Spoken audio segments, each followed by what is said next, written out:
Presentamos cómo usar las técnicas del número de etapas para el diagnóstico de compresores, con un caso de compresor de hidrógeno en refinería. El diagrama muestra un compresor de 2 etapas con un enfriador intermedio y denotamos los puntos de interés para este análisis, como son succión y descarga, primera etapa, succión y descarga, segunda etapa. Mostramos las relaciones de compresión individuales de las etapas R1 y R2 y mostramos la relación de compresión global. La tabla de análisis nos muestra los parámetros del compresor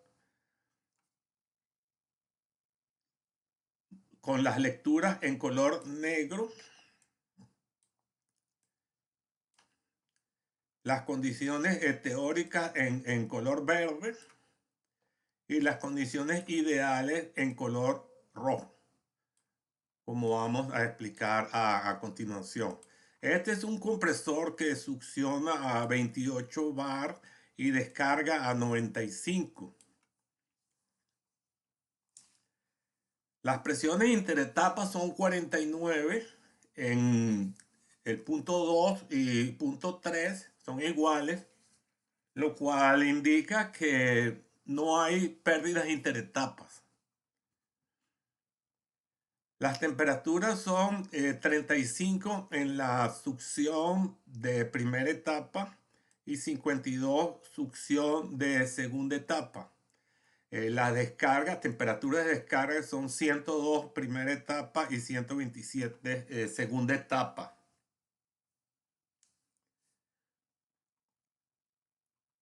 Aquí lo primero que salta a la vista es que el enfriador tiene un delta muy grande. Hay casi 20 grados de diferencia entre la temperatura ambiente y la temperatura de salida del enfriador.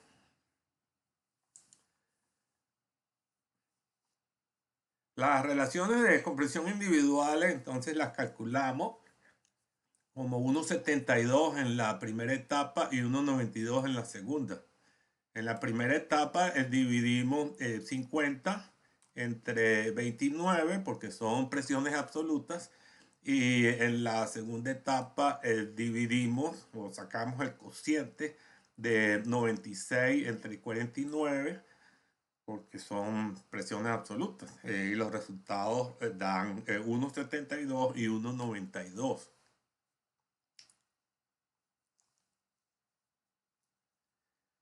A continuación, presentamos la relación de compresión global, R grande, que es 96 entre 29, 96 entre 29, y da 3,31. Entonces aquí lo único que se puede, digamos, ver atípico o anómalo es por ahora que T3 está muy alta. Esos son las condiciones actuales, los valores de lectura de campo. Las tomamos del DCS y son como las mostramos aquí, ¿no? La temperatura, las presiones interetapas son iguales, lo cual ilustra que no hay pérdidas interetapas en el enfriador y su tubería y el separador de fases, que no mostramos por motivos de simplificación. Sabemos que P1 y P4, vamos a dividir esto en dos para ver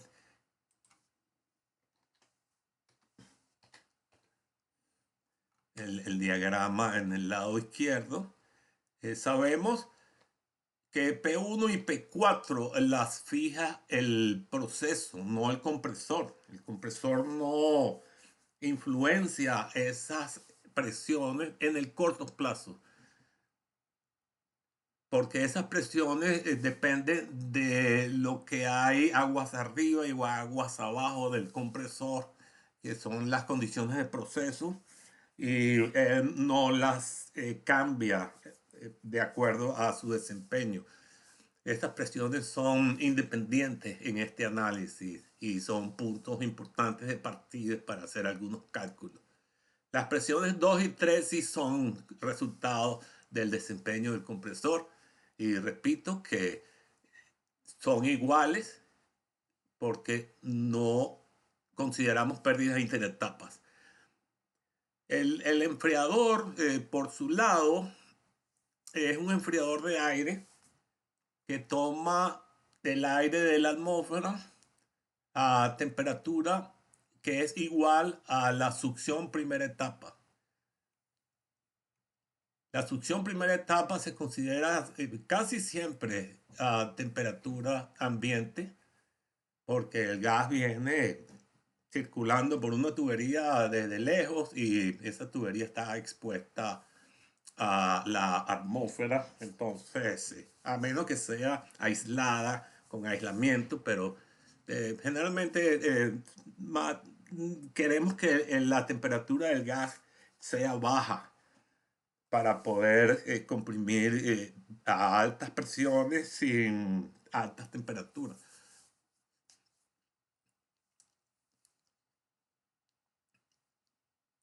Mostramos los números que nos llevaron a estos resultados de 1.72, 1.92 y 3.31 aquí en el lado derecho. Ustedes los pueden revisar con su calculadora a ver si hay errores. ¿No? La relación de compresión global es 96 entre 28, 29, da 3,31. R1, que lo vemos aquí, es 49 entre 28 en absolutos, nos da 1,72. R2 es 96 entre 50, nos da 1,92. Los mostramos acá, 1,92 y 1,72. El exponente, que es K menos 1 sobre K, es el exponente de la fórmula de cálculo de la temperatura de descarga que vimos en el segmento del curso número 10 y que la presentamos ahí en pantalla. Una fórmula muy simple pero muy poderosa que nos permite calcular la temperatura de descarga como el producto de la temperatura de succión por la relación de compresión elevado al exponente K-1 sobre K, donde K es una característica del gas, que en nuestro caso es hidrógeno y vale 1,4, como lo mostramos acá, ¿no? Este pequeño número es K, la constante del gas hidrógeno, que es igual a la del aire. Casualmente el hidrógeno y el aire tienen la misma K y el cálculo del exponente nos da 0,286.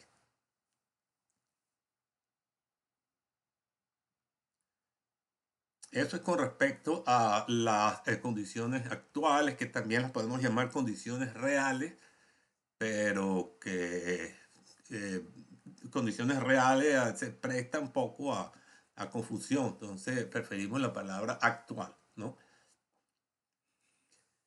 Las condiciones teóricas consisten en calcular las temperaturas de descarga en la primera y segunda etapa con la fórmula que recién vimos. Con esta fórmula. Utilizando las lecturas de campo. Entonces es una forma de saber qué es lo esperado para las relaciones de compresión de las etapas individuales, de la etapa 1 y 2.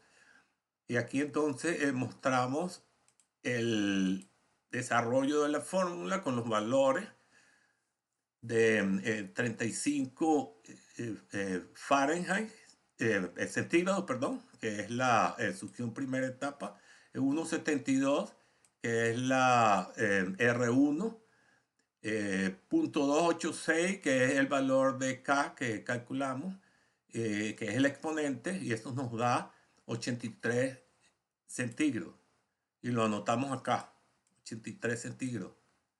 Este 4 por su lado utiliza 52, que es la succión segunda etapa, 1,92, que es la relación de compresión segunda etapa, y el mismo exponente, ya que es el mismo gas. Y esto nos da 119 centígrados. Entonces, una vista rápida de esas temperaturas calculadas, teóricas, esperadas, nos dice que este compresor tiene temperaturas de descarga altas. Pero la primera etapa se destaca y nos causa una alarma porque hay casi 20 grados centígrados de diferencia. Mientras que la segunda etapa también es preocupante, pero no causa alarma porque la diferencia de temperatura son 8 grados. Entonces, bueno, en conclusión, en primera etapa, bueno, ahí hay una fuga, está pasando algo dentro de la primera etapa, que si es un compresor centrífugo, será un cuerpo de compresión, y si es un reciprocante, será un cilindro de compresión. Entonces, hay problemas ahí, posiblemente desgaste y recirculación del gas que nos ocasiona esta alta temperatura. Esto implica que temperatura 2 antes de entrar al enfriador está elevado. Y esto pudiera explicar por qué la temperatura 3 está tan alta.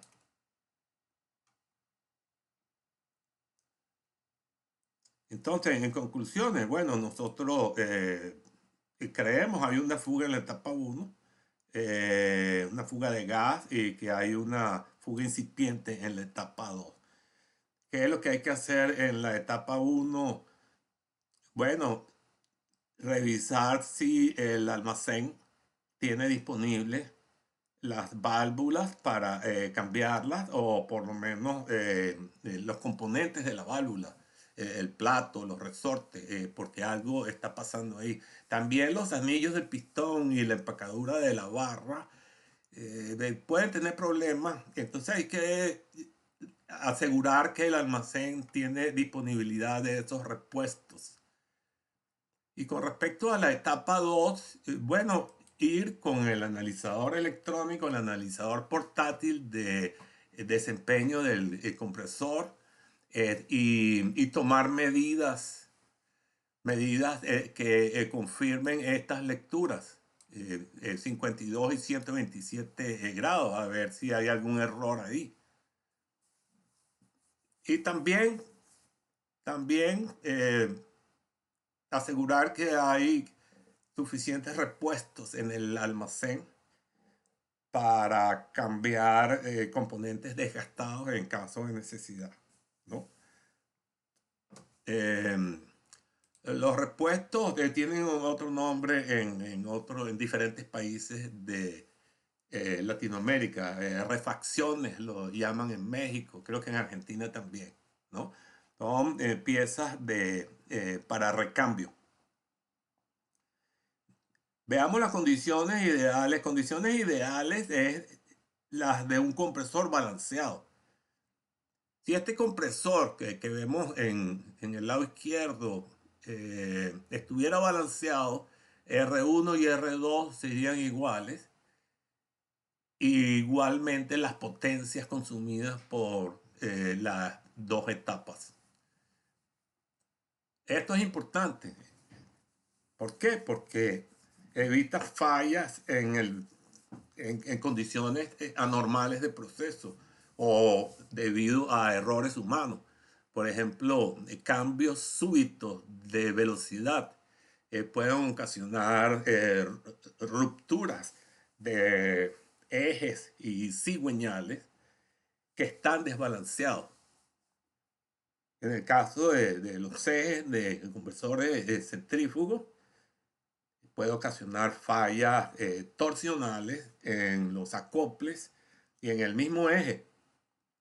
Puede ocasionar fallas también en los ajustes prensados de ciertos componentes como los impulsores, los eh, collares de empuje,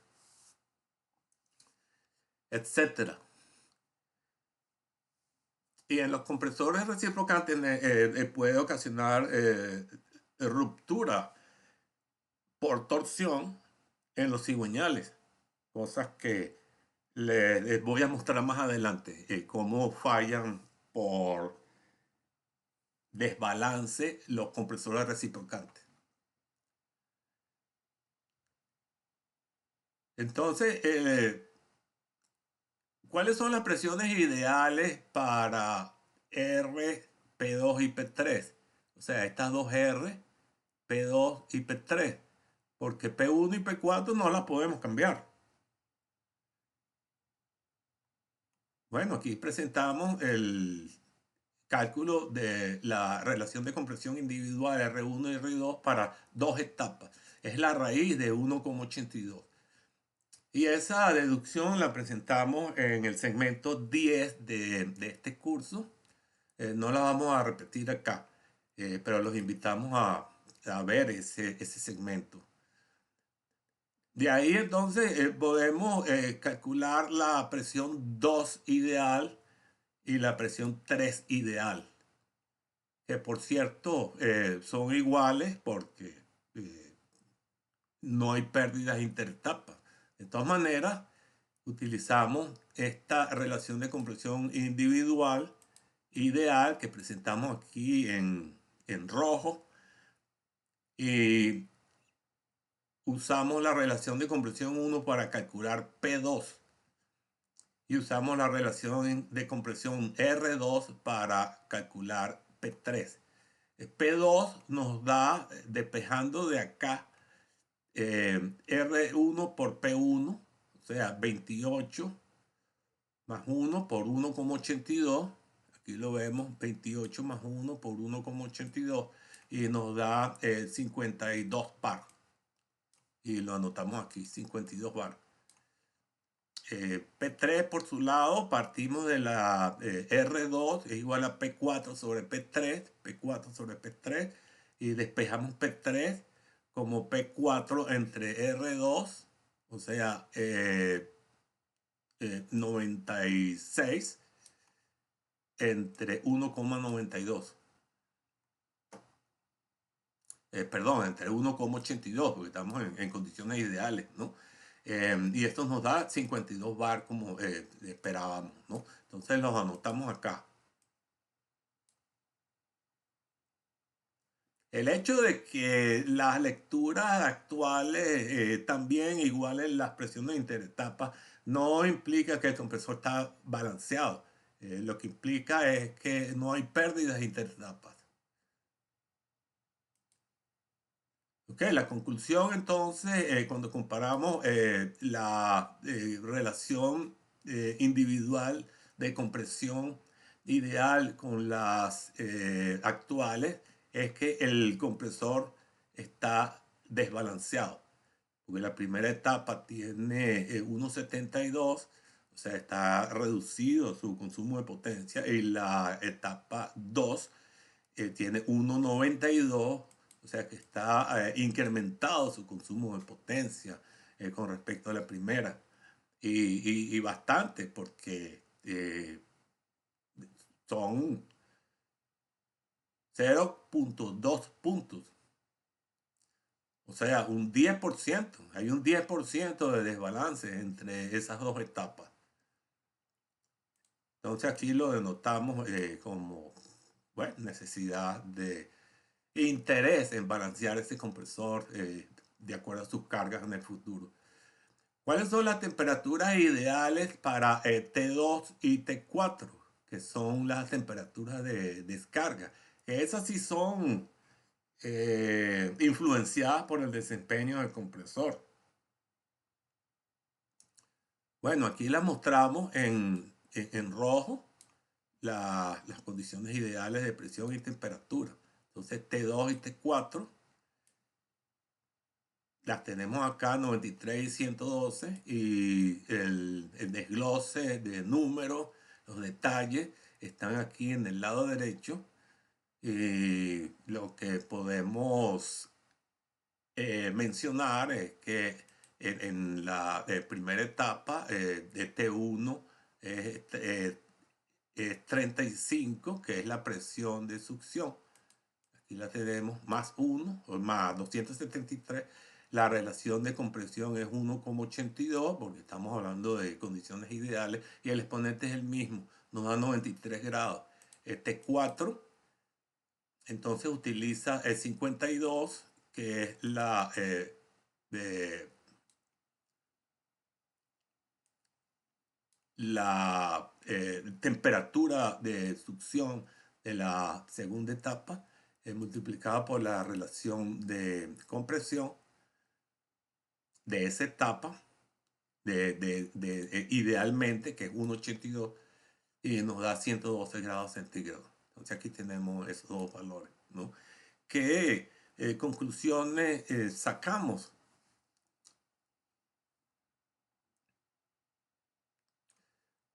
Bueno, sobre descarga primera etapa, no hay mayor conclusión, sino que la temperatura 102 sigue siendo elevada y esperamos bajarla con un compresor balanceado. A pesar de que incrementaría un poco de 83 a 93, digamos 10 grados centígrados, pero el resultado global va a estar mejorado porque la descarga final tiene una temperatura más baja.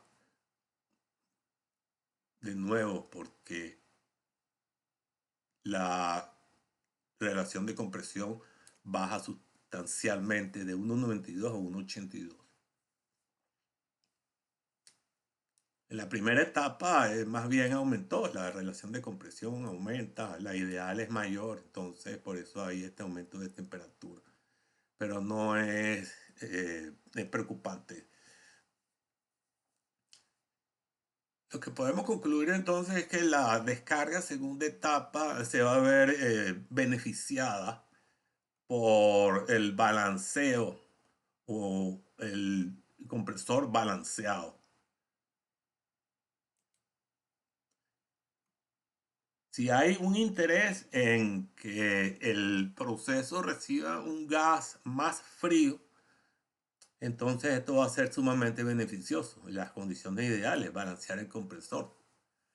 Si no, entonces, bueno, mejor dejarlo así.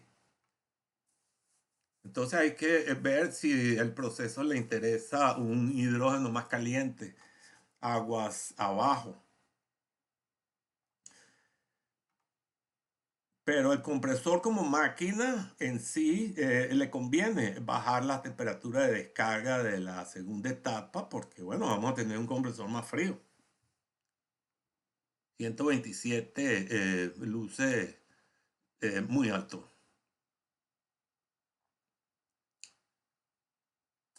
En centígrados, son en casi 130.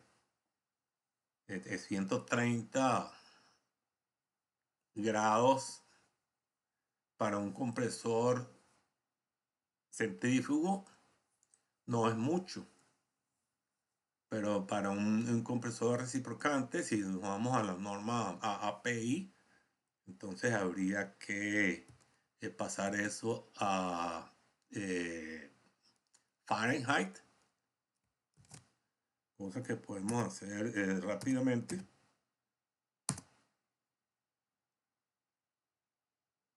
¿No? El 127 a Fahrenheit. Lo multiplicamos por 2, da 260, ¿no? No luce demasiado alto, pero mejor bajarlo, mejor más frío, ¿no? Em, de nuevo, 130 son algo como 260 Fahrenheit, que no es preocupante, ¿no?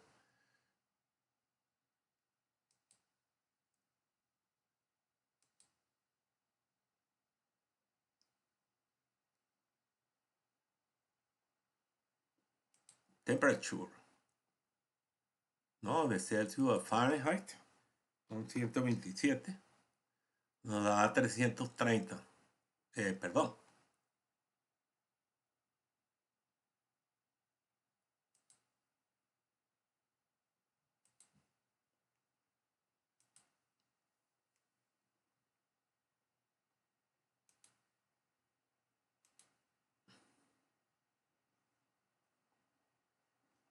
330.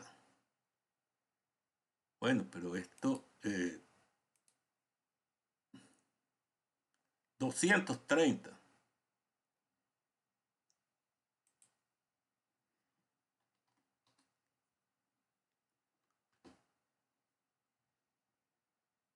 260 nos da. No es muy alto, ¿ok? Pero sugiere que ahí está comenzando una fuga porque la teórica es aún más baja, ¿no? Teórica es mucho menor que la máxima permitida y es mucho menor que la medida. Entonces hay un problema ahí. Sobre el diferencial de temperatura ideal del enfriador, entonces hacemos un cálculo rápido para saber cuánto es el diferencial que tenemos y partimos del hecho que la temperatura 3 va a ser igual a la temperatura ambiental, que es igual a T1, más el diferencial del enfriador. Y ese diferencial es el parámetro que nos interesa evaluar y nos da T3 menos temperatura ambiental 52 menos 35, que la tenemos aquí, 52 menos 35, es 17 centígrados. Ahora, el criterio que yo manejo es en grados Fahrenheit. Entonces, yo quiero convertir 17 centígrados a Fahrenheit para compararlo con 20. Y para hacer la conversión, tengo que cuidar mucho la fórmula que voy a utilizar, porque la fórmula de diferenciales de temperatura, de conversión de diferenciales de temperatura, es diferente a la de unidades de temperatura. Porque el número 32, el sustraendo 32, no aparece en esta fórmula de diferenciales. El diferencial en Fahrenheit se calcula como 180 diferenciales centígrados dividido entre 100. Y aquí lo tenemos, 17 por 180 entre 100 da 31. Y lo comparamos contra 20 y nos parece exagerado. 31 grados es muy alto. Si alguien hubiera utilizado la fórmula equivocada, o sea, la que vemos aquí arriba, que tiene el sustraendo 32, el resultado estaría erróneo. Entonces, en conclusión, tenemos un enfriador con problemas.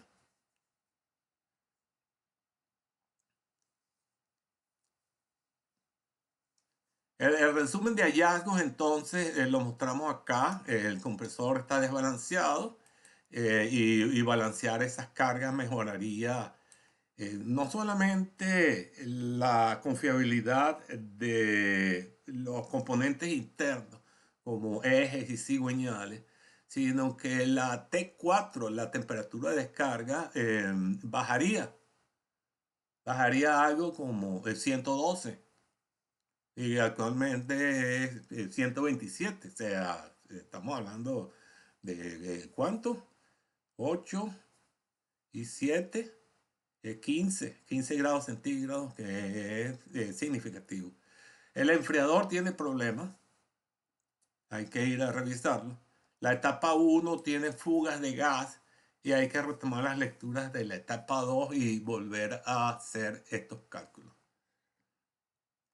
Con esto damos por terminado el ejercicio de diagnosticar compresores utilizando las técnicas de número de etapas y cálculo de temperatura de descarga.